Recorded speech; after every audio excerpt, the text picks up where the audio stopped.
ಎಲ್ಲರಿಗೂ ನಮಸ್ಕಾರ. ಮತ್ತೊಂದು ವಿಡಿಯೋಗೆ ಸ್ವಾಗತ. ಬಿಗ್ ಬಾಸ್ ಸೀಸನ್ 11 8ನೇ ವಾರದ ಕತೆ ಕಿಚ್ಚನ ಜೊತೆ ಪಂಚಾಯತಿ ಶುರುವಾಗಿದೆ.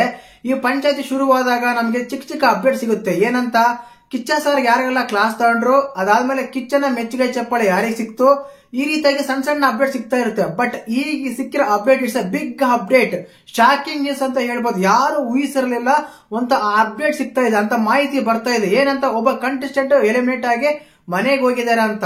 ಆಕ್ಚುಲಿ ಇದು ಶೂಟಿಂಗ್ ಶುರುವಾಗದೆ ಸಾಯಂಕಾಲ 6 ಗಂಟೆ ಮೇಲೆ ಎಲಿಮಿನೇಟ್ ಆಗುವ ಒಂದು ಎಪಿಸೋಡ್, ನಾಳೆ ಎಪಿಸೋಡ್. ಅಂತದ್ರಲ್ಲಿ ಈಗೇನೆ ಒಂದು ಅಪ್ಡೇಟ್ ಬರ್ತಾ ಇದೆ. ಒಬ್ಬ contestant, strong contestant, is strong lady ಅಂತ ಹೇಳ್ಬೋದು, ಒಂದು ಫೀಮೇಲ್ ಕಂಟೆಸ್ಟೆಂಟ್ ಎಲಿಮಿನೇಟ್ ಆಗಿ ಮನೆಗೆ ಹೋಗಿದ್ರೆ ಅಂತ ಒಂದು ಮಾಹಿತಿ ಬರ್ತಾ ಇದೆ. ಇದು ಪಕ್ಕ ಮಾಹಿತಿಗಳು ಅಂತ ಹೇಳ್ಬೋದು. ಯಾಕಂದ್ರೆ ಸ್ಟ್ರಾಂಗ್ ಕಂಟೆಸ್ಟೆಂಟ್ ಯಾವುದೇ ಒಂದು ಫೇರ್ನೆಸ್ ಮಾತಂತ ಬಂದಾಗ ನೀಟಾಗಿ ಮಾತಾಡ್ತಾರೆ.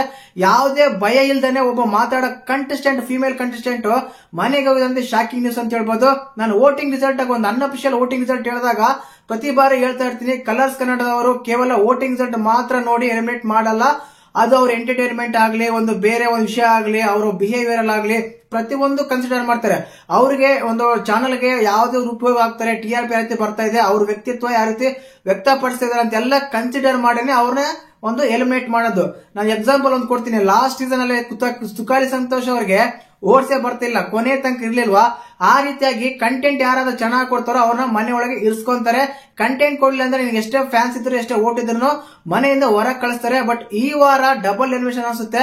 ಆಲ್ರೆಡಿ ಒಬ್ಬ ಕಂಟೆಸ್ಟೆಂಟ್, ಒಬ್ಬ ಫಿಮೇಲ್ ಕಂಟೆಸ್ಟೆಂಟ್ ಮನೆಯಿಂದ ಹೊರಗಡೆ ಹೋಗಿದ್ದಾರೆ. ಯಾಕಂದ್ರೆ ಮುಂಚೆನೆ ಕಳಿಸಿದರೆ ಹಾಗೇನೆ ಒಂದು ವೈಲ್ಡ್ ಕಾರ್ಡ್ ಎಂಟ್ರಿ ಬರುತ್ತೆ ಅಂತ ಒಂದು ಮಾಹಿತಿಗಳಿದೆ. ಅದು ನೆಕ್ಸ್ಟ್ ವಿಡಿಯೋ ಬರುತ್ತೆ. ಈಗ ಮಾತ್ರ ಮನೆಯಿಂದ ಹೊರಗಡೆ ಹೋಗಿರೋ ಕಂಟೆಸ್ಟೆಂಟ್ ಬಂದ್ಬಿಟ್ಟು ಅನುಷಾ ರೈ. ಇದು ಕನ್ಫರ್ಮ್, ಪಕ್ಕ ಮಾಹಿತಿ ಸಿಗ್ತಾ ಇದೆ. ಯಾಕಂದ್ರೆ ಅನುಷಾ ರೈ ಅವರು ಟಾಸ್ಕ್ ಎಲ್ಲ ಆಡ್ತಿದ್ರು, ಬಟ್ ಯಾರ ಜೊತೆ ಅಷ್ಟಾಗಿ ಅವರು ಮಿಂಗಿಲ್ ಆಗ್ತಿರ್ಲಿಲ್ಲ, ಜೊತೆಗೆ ಇರ್ತಿರ್ಲಿಲ್ಲ, ಒಂದು ಎಂಟರ್ಟೈನ್ಮೆಂಟ್ ಇಲ್ಲ. ಮುಖ್ಯವಾಗಿ ಸಾಂಗ್ ಆಗ್ಲಿ, ಕಾಮಿಡಿ ಆಗ್ಲಿ, ಡ್ಯಾನ್ಸ್ ಆಗ್ಲಿ, ಪ್ರತಿಯೊಂದರಲ್ಲೂ ಎಲ್ಲ ಸ್ವಲ್ಪ ಲೋ ಆಗ್ತಾ ಇದ್ರು. ಆದ ಕಾರಣ ಇದನ್ನೇ ಕನ್ಸಿಡರ್ ಮಾಡಿ ಆಕ್ಚುಲಿ ದಂಡರಾಜರು ಹೋಗ್ಬೇಕಾಗಿತ್ತು ಈ ವಾರ. ಯಾವಾಗಾದ್ರೆ ಕಳಪೆ ಕೊಟ್ರು, ಮೋಕ್ಷದವ್ರ ಮೇಲೆ ಎಗರು ಬಿದ್ರು, ಯಾವಾಗಾದ್ರೆ ರೈಸ್ ಆದ್ರು, ಅದನ್ನ ನೋಡಿ ಉಳಿಸ್ಕೊಂಡ್ರೆ ಅನ್ಸುತ್ತೆ. ಆದ್ರಿಂದ ಈ ವಾರ ಅನುಷಾ ರೈ ಅವರು ಕಿಚ್ಚ ಸರ್ ಪಂಚಾಯತಿಯಲ್ಲೇನೆ ಮುಂಚೆನೆ ಎಲಿಮಿನೇಟ್ ಆಗಿದ್ರೆ ಅಂತೇಳಿ ಮಾಹಿತಿ ಬರ್ತಾ ಇದೆ. ಆಕ್ಚುಲಿ ಲೇಟ್ ಆಗಬೇಕಾಯ್ತು, ಶುರುವಾಗ್ತಾನೆ ಎಲಿಮಿನೇಟ್ ಮಾಡಿದ್ರ ಅನ್ಸುತ್ತೆ. ಡಬಲ್ ಎಲಿಮಿನೇಷನ್ ಆದ್ರೆ ನಾಳೆ ಒಬ್ರು ಎಲಿಮಿನೇಟ್ ಆಗ್ತಾರೆ, ಇವತ್ತೊಂದು ಎಲಿಮಿನೇಟ್ ಆಗ್ತಾರೆ. ಬಟ್ ಸಿಂಗಲ್ ಆದ್ರೆ ಇವತ್ತು ಮಾತ್ರ ಒಬ್ರು ಹೋಗಿದ್ದಾರೆ, ಅದು ಅನುಷಾ ರೈ ಅವರು. ಇದು ಹೊಸ ಅಧ್ಯಾಯದಲ್ಲಿ ಒಂದು ಹೊಸ ರೀತಿ ಅಂತ ಹೇಳ್ಬೋದು. ಏನಕ್ಕಂದ್ರೆ ಸಂಡೇ ಎಲಿಮಿನೇಟ್ ಆಗೋದು, ಸಾಟರ್ಡೇನೆ ಎಲಿಮಿನೇಟ್ ಮಾಡಿ ಬಿಸಾಕಿದ್ದಾರೆ ಅಂತ ಅನ್ಸುತ್ತೆ ನಮ್ಮ ಅನುಷಾ ರೈ ಅವ್ರನ್ನ. ಮತ್ತೆ ಇದ್ರ ಬಗ್ಗೆ ನಿಮ್ಗೆ ಹೇಗೆ ಅನ್ಸಂತ ಕಮೆಂಟ್ ಮಾಡಿ. ಆಕ್ಚುಲಿ ಈ ವಾರ ಪರವಾಗಿಲ್ಲ ಅನ್ಸಿದ್ರು, ಬಟ್ ಎಲ್ಲೋ ಲೋ ಆಗಿದ್ರು ಅವರು. ವೋಟಿಂಗ್ ಲಿಸ್ಟ್ ತಗೊಂಡಾಗ ಅನ್ಅಫಿಷಿಯಲ್ ಆಗಿ ಅವ್ರಿಗೆ 7ನೇ ಸ್ಥಾನ ಸಿಕ್ಕಿತ್ತು.